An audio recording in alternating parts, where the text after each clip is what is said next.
All right, thank you for that, Connie. Turning to Turkey now, on day one of the G20 summit, anti-terror efforts were front and center of discussions. Condemning Friday's bloodshed in Paris, President Park Geun called for global efforts to counter the scourge of international terrorism. Hwang Sung files this report from Antalya. World leaders observed a minute's silence to remember the victims of recent terror attacks at the start of a two-day G20 summit in Turkey's resort city of Antalya. This year's summit has been overshadowed by the deadly attacks on Paris.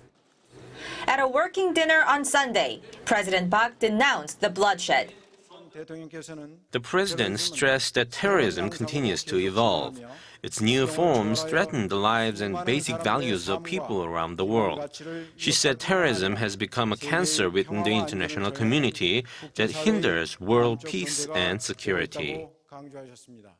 At the working dinner, world leaders focused entirely on terrorism and the refugee crisis, calling them the most urgent global challenges.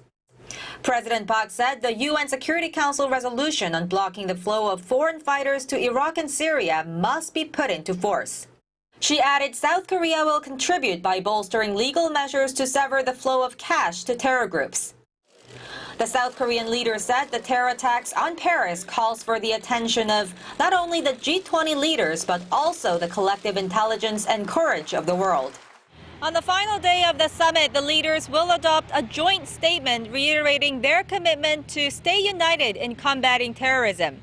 This will be the first written statement issued by the G20 on any political issue. Hwang Sung, Arirang News, Antalya.